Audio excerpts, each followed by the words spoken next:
Alhamdulillah. Bertanya, bagaimana kedudukan ijtihad para ulama Ustaz? Misalnya jazakallah. Assalamualaikum warahmatullahi wabarakatuh. Ya. Waalaikumsalam warahmatullahi. Ya. Saudara kita bertanya dan pertanyaan ini menunjukkan ilmunya. Pertanyaan ini menunjukkan ilmu. Bagaimana kedudukan para ulama? Bukankah kita di antara sumber hukum dalam agama kita adanya ijtihad atau ijma' para ulama? Benar. Ada salah satu sumber agama kita yaitu ijma'nya para ulama dan ijtihadnya para ulama. Ini sedikit halus ya, tolong difahami. Ulama tidak akan pernah berijtihad. Ulama tidak akan pernah berijma' tanpa ada nas daripada Al-Quran dan Sunnah Rasulullah Sallallahu Alaihi. Kuncinya ada di sini. Gak akan mungkin para ulama itu berijma' bersepakat kalau Al-Quran tidak turun, kalau hadis tidak menerangkan.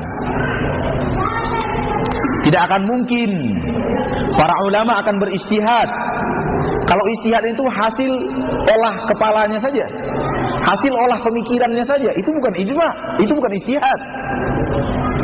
Ijtihad adalah ulama mengerahkan segala kemampuannya untuk mentelaah nas-nas Al-Quran dan hadis, kemudian dia simpulkan hukum daripada Al-Quran dan hadis tersebut.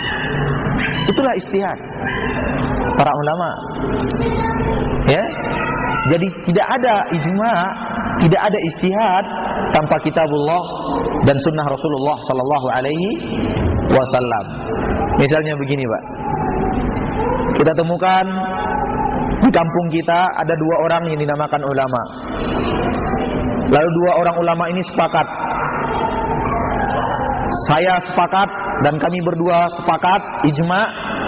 Setelah ijtihad kami, setelah diskusi kami panjang untuk menghalalkan buka lokasi judi di daerah kita.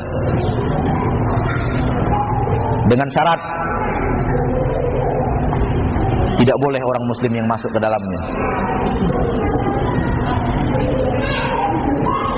Kita katakan, Pak, ini bukan ijma' dan ini bukan ijtihad. Karena Al-Quran sudah mengatakan, innamal khamru wal maisiru wal ansabu wal azlamu rijsun min amali syaitan. Sesungguhnya judi, sesungguhnya khamar, najis dari perbuatan syaitan. Fajtanibu, tinggalkan. Lalu kalau ada orang yang mengatakan, enggak, itu bukan ijma', itu bukan ijtihad. Kalau ada ulama yang dikenal orang ulama, kemudian dia berijtihad, setelah kami berpikir, setelah kami merenung, kami simpulkan, hai kaum muslimin, azab kubur itu tidak ada.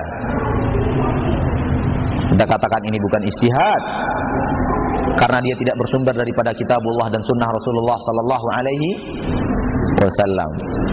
Jadi ikutilah ijtihad para ulama yang bersumber kepada Al-Quran dan hadis Nabi Muhammad Sallallahu Alaihi Wasallam. Kalau kita hanya mutlakkan ijtihad saja, ada juga orang yang berijtihad tapi hasilnya batil. Ada juga orang yang berijtihad hasilnya tidak diridhoi oleh Allah Subhanahu Wa Taala. Ijtihad yang hanya akan diakui adalah ijtihad yang seirama, sama dengan petunjuk daripada Al-Quran dan hadis Nabi Muhammad Sallallahu Alaihi Wasallam. Kalau memang dia adalah ulama yang hak, maka dia tidak akan berani berijtihad yang melanggar hukum syariat Allah Subhanahu Wa Taala.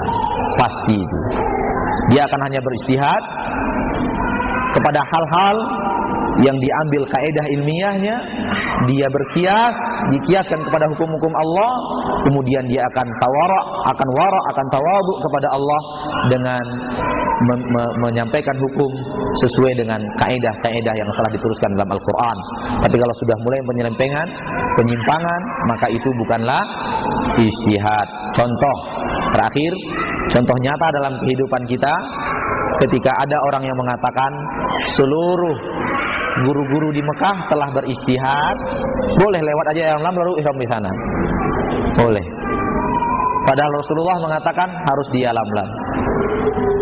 Maka ini istihad yang batil. Istihad juga, sepakat juga, tapi kesepakatan yang batil karena telah melanggar undang-undang Rasulullah sallallahu alaihi wasallam.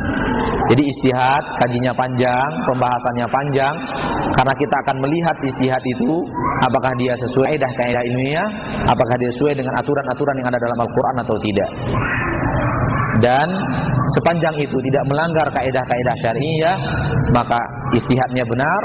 Dan kalau itu telah melanggar kaidah-kaidah ilmiah, kaidah-kaidah hukum dalam agama kita, maka istihad itu adalah istihad yang batil, yang tidak boleh kita ikuti sama sekali.